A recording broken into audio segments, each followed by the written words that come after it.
और मेरे अपराधों को क्षमा कर, मिटा दे। अब ये दुआ कर रहा है, और जबकि खुदा का कलाम कहता है दाऊद परमेश्वर का मन भावने वाला व्यक्ति था, मन को भाता था वो।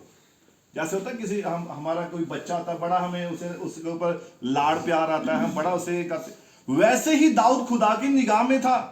लेकिन जब इसने ये गुनाह किया, अब ये एक अपराधी है, तो इसको थोड़ा और आगे पढ़ेंगे। हाँ, दूसरी आयत, भली भांति धोकर मेरा अधर्म दूर कर। और अब दाऊद क्या कर रहा है, मुझे भली भांति धोकर मेरा अधर्म क्या कर, दूर कर। पढ़िए, और मेरा पाप छुड़ाकर मुझे शुद्ध, और मेरा पाप छुड़ाकर मुझे क्या कर। यानी कि दाऊद अशुद्ध हो चुका था, उसका हृदय जो था वो अशुद्ध हो चुका था, इसलिए वो दुआ कर रहा है, खुदा तू मुझे क्या करे, शुद्ध कर। हाँ, पढ़िए इसको थोड़ा आगे। मैं तो अपने अपराधों को जानता हूँ, हाँ। और मेरा पाप निरंतर मेरी दृष्टि में रहता है। अब देखिए, ऐसा नहीं है कि हम चर्च में चले गए, हमने दुआ कर ली, हमने प्रार्थना कर ली, हम एक नए बन गए हैं। अभी भी हमारे मन में, हमारे जीवन में हो सकता है वो पत्थर का हृदय है, अभी भी हम नई सृष्टि नहीं बने हैं। लेकिन जैसे दाऊद अपराध कर चुका है, ये अपना जीवन गुजार रहा है, लेकिन अभी तक उसका मन अंदर से पत्थर बन चुका है, अपराधी है। तो खुदा से दुआ कर रहा है, प्रार्थना कर रहा है कि मुझे शुद्ध कर, मुझे पाक कर, मुझे पवित्र कर।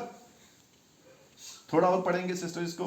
मैंने केवल तेरे ही विरुद्ध पाप किया। अब देखिए, पाप किसके विरुद्ध था, परमेश्वर। पत्री तो इसने उरिया की ले ली, तो पाप तो उसके विरुद्ध होना चाहिए, लेकिन खुदा के सामने कैसे हो गया, क्योंकि खुदा इन बातों से घृणा करता है कि उसका कोई भी जन, उसका पुत्र या उसकी पुत्री कोई भी गलत काम ना करे।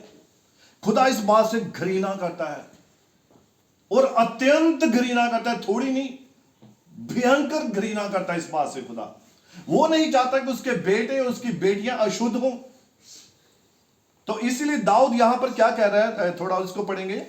मैंने केवल तेरे ही विरुद्ध पाप हाँ, किया, और जो तेरी दृष्टि में बुरा है वही किया है। और जो तेरी दृष्टि में बुरा है वही मैंने किया है। दाऊद जानता है खुदा की निगाह में ये सबसे बुरी बात है, और वही उसने किया है। तो इसलिए वो खुदा से विनती कर। अब एक बात और देखिए, जब हमारे मन में पाप होता है या हमारे मन में कोई ऐसी गलत बात होती है, तो हमारे मुंह से दुआ भी नहीं निकलती है ना। अगर हमने किसी के प्रति कुछ गलत बोला होता है या कुछ हम ऐसा कर देते हैं, तो जब हम प्रार्थना भी करने के लिए बैठते हैं तो हमारे मुंह से शब्द ही नहीं निकलते हैं, प्रार्थना नहीं होती है हमसे। दाऊद की यही कंडीशन हो चुकी थी। अब दाऊद दुआ क्या कर रहा है, प्रभु मेरे मुख को खोल दे। यानी कि परमेश्वर उसका मुंह बंद कर दिया, तो अब तू मेरी आराधना भी नहीं कर सकता, अब तू मेरी स्तुति भी नहीं कर सकता, अब तू मेरी उपस्थिति में भी नहीं आ सकता है। तो दाऊद क्या कह रहा है, दाऊद कह रहा है कि हे यहोवा परमेश्वर, मेरे मुख को खोल दे ताकि मैं तेरी स्तुति कर सकूं, मैं तेरी आराधना कर सकूं। यह परमेश्वर की एक प्रक्रिया है नया बनाने की, नई सृष्टि बनाने की।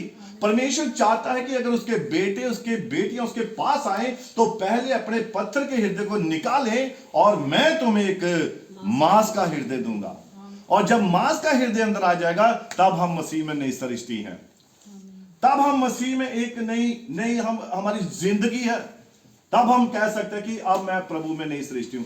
फिर चाहे कोई भी बुराई क्यों ना हो, हमारी कितनी भी कड़वाहट क्यों ना हो, कितनी भी ईर्ष्या क्यों ना हो, कितनी भी निंदा क्यों ना की हो, वो सब बातें जो है वो निकल जाती हैं। क्योंकि जो मांस का हृदय क्या करता है, मांस के हृदय में ये बातें रह नहीं सकती हैं। और वैज्ञानिकों ने भी साबित किया, हमारे हृदय में एक सबसे छोटा एक कमरा है, हमारे दिलों में एक छोटा सा कमरा है, और उस कमरे में सिर्फ पवित्र आत्मा रहता है, उसमें पवित्र आत्मा रहता है। और वो पवित्र आत्मा तब आता है जब हमारा जो हृदय मांस का होता है। पत्थर का हृदय में हम कैसे घुस सकते हैं, खुदा कैसे आएगा। प्रकाशित वाक्य में लिखा है, यीशु मसीह कहता है कि मैं घर के दरवाजे से खड़ा हूं, तो दरवाजे को मैं खटखटा रहा हूं, जो कोई दरवाजे को खोलेगा उसके पास, उसके भीतर मैं आऊंगा और भोजन करूंगा। अब देखिए, दरवाजे में कुंडी लगी होती है, तो कुंडी अंदर लगी होती है ना, तो खोलनी किसने है? हमने खोलनी है। वो कुंडी अंदर है। अगर जैसे अभी आप आए, भाई लोग आए, बहनें आई, तो अंदर से अगर दरवाजा बंद है तो अंदर से खुला, तभी हम अंदर आए हैं, है ना।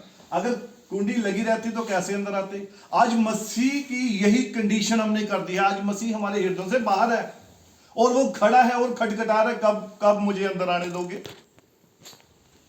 कब कब आप मेरे लिए दरवाजा खोलोगे? कब आप अपने हृदय को पाक करोगे, पवित्र करोगे, ताकि मैं आपके हृदय में आऊं और आपको एक नई सृष्टि बनाऊं। इसीलिए यहोवा परमेश्वर कहता है कि जो मेरे पुत्र हैं, जो मेरी बेटियां हैं, वो मेरे वचन के अनुसार चले, कलाम के अनुसार चले, तभी आप मसीह में एक नई सृष्टि बन सकते हैं। Hallelujah, hallelujah, hallelujah. हाँ, थोड़ा इसे और सिस्टर पढ़ लीजिए आगे, टाइम है ना थोड़ा, अभी सिस्टर बता दीजिए। हाँ, 5 मिनट और है ना, कर देते हैं, कोई बात नहीं। ये वो भोजन है जो कभी आपको नुकसान नहीं पहुंचाएगा। ये ज्यादा भी खा लेंगे, कभी गैस नहीं करेगा, कभी ब्लड प्रेशर नहीं बढ़ाएगा, कभी आपको शुगर नहीं होने देगा। ये वो वचन है ना, ये वो भोजन है। क्योंकि यीशु मसीह ने खुद कहा कि जो रोटी स्वर्ग से उतरी वो मैं हूं और वो मेरी देह है, मेरा वचन है। तो इसलिए इससे कोई नुकसान नहीं होगा, बल्कि फायदा ही होगा, है ना। दूसरी रोटी खाएंगे, एक भी पूरी ज्यादा खा ली तो पास्टर जी गैस होगी, सर चकरा गया, ब्लड प्रेशर बढ़ गया। तो इसलिए उस तरफ ध्यान नहीं देना है। ये जितना हम ज्यादा से ज्यादा खाएंगे उतना हमारे लिए फायदेमंद है। तो जब खुदा ने